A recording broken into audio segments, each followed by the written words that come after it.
Welcome to the Adapters Advantage podcast. I'm Mark Magnacca, and my guest today is Mary Shea, who's the general manager at HireQuotient. I'd like to give you a little background on Mary before we get started. She's a globally recognized thought leader, a keynote speaker, podcast host, author, and advisor. Her deep investment in the future of work, innovative technology's role in providing competitive advantage, and her commitment to elevating underrepresented professionals and their voices in the workplace position her as a significant industry influencer.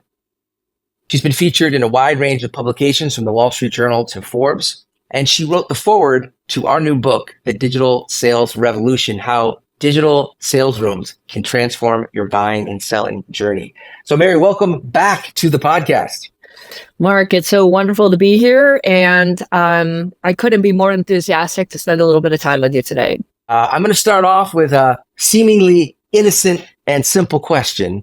And that question is, what do you do now that you are at HireQuotient? I do what I've always done, which is educate, inform, inspire, engage with the marketplace. And instead of focusing exclusively on revenue enablement, which is near and dear to my heart, I'm looking a little bit more broadly at the future of work. As we all know, generative AI has the ability to really transform how we work, how we spend time, how we socialize, how we interact with the world. As someone who helped to shape the space and define it, what is your definition of revenue enablement, and why should people care? When I think about revenue enablement, I just think it's a natural evolution of where sales enablement was back in the day when we were talking about it probably a decade ago almost.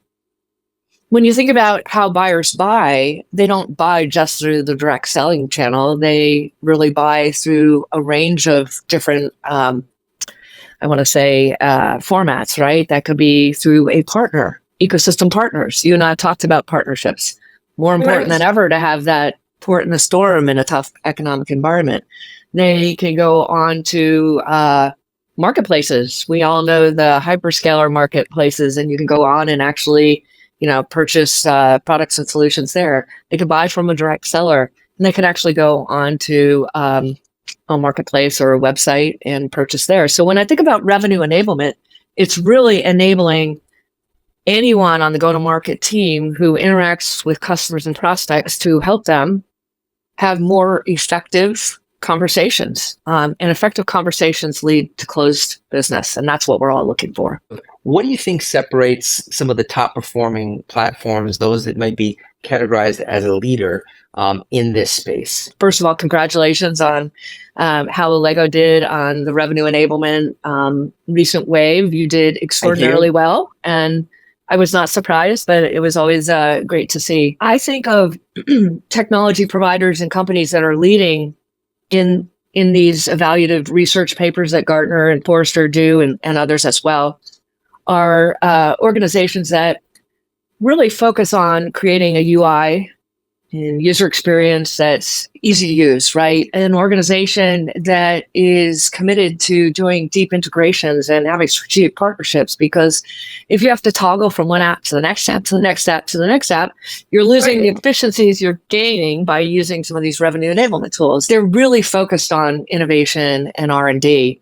If you look at some of the best AI companies out there, there's consistent themes, right?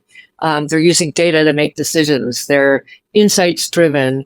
They're highly committed to R&D, and some of the other items that I mentioned as well. What's the biggest trend from AI that you've observed in terms of the way companies are approaching revenue enablement? And I say that to the point of many companies still being very cautious about how they're using AI at this point in where we are. You should be cautious, right?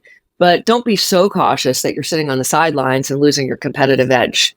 Because again, what some of these innovative technologies are designed to is they're designed to help you win in the marketplace. The reality of the situation is if you're in revenue enablement, if you're in a go-to-market role and you aren't using generative AI every day, either in your embedded tools and ideally with tools on your own, you are working way too hard and you're falling behind, you've got to be sensible about it.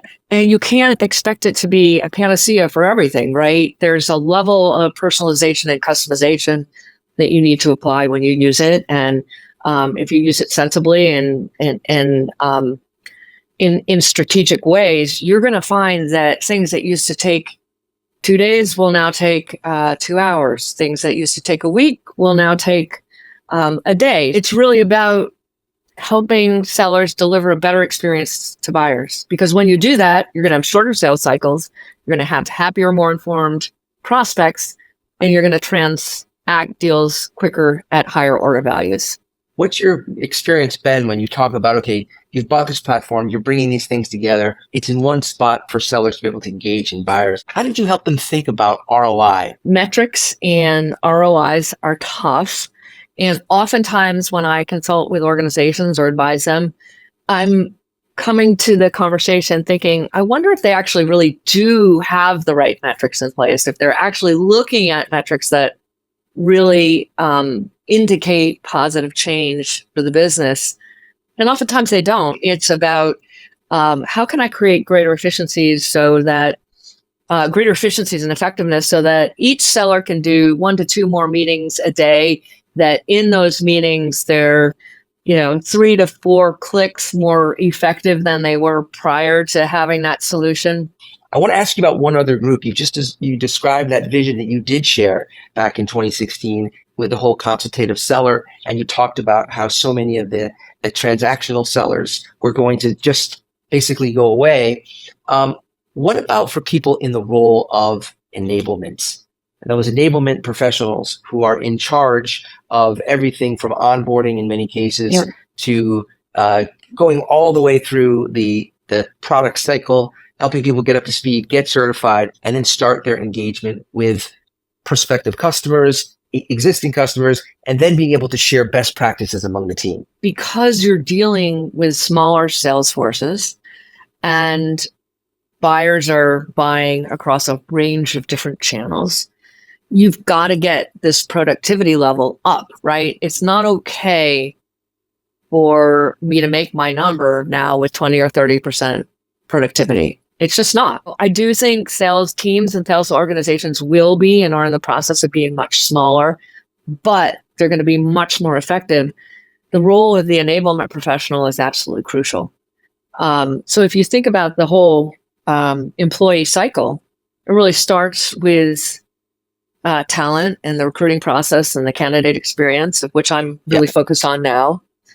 But you can hire the best possible talent that you could find out there. And if you don't have a solid enablement program and professional to lead them through their journey, you've really wasted all that time, effort, and money. Those professionals have had a tough time over the last 24 or 36 months. I want to say I know a lot of them.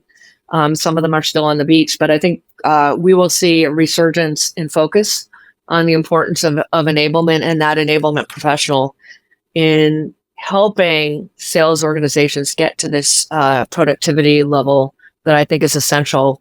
What's 1 or 2 things that you recommend sales enablement professionals are doing to stay competitive in this market as things unfold? If you as a professional in today's workforce, if you are not upskilling yourself personally and professionally, you're going to really fall behind very, very quickly. There's a lot that you can do. You should be learning as much as you can. Take a prompt engineering course, figure out all of the different types of AI tools that you could be using. The world is just changing. So learn as much as you can. Learn from your business partners, learn on your own, and take control over your own education. And I think that's the most important thing. If I were to leave these enablement professionals who are your audience with advice, like invest in your own career. As always, this has just been a thought-provoking and fascinating conversation. Mary, if people want to know more about HireQuotient or they want to get in touch with you, what's the best way to do that? As you know, Mark, I'm super accessible. I'm out there on LinkedIn, so you can find my profile, Mary Shea, PhD. Drop me a DM. You can also reach me at HireQuotient, mary@hirequotient.com, and then check out our website at HireQuotient. I'll just get a plug for the company. We're doing what your customers have done over the last 10 years.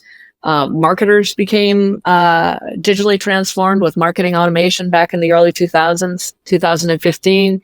We all started the sales digital transformation, and it's not surprising that HR is a little bit behind because it's typically not as out there as go to market. But we're now transforming the world of recruiting and bringing more humanity to the process by marrying the human practitioner with the most innovative technology that's available. So, I'm happy to talk anytime.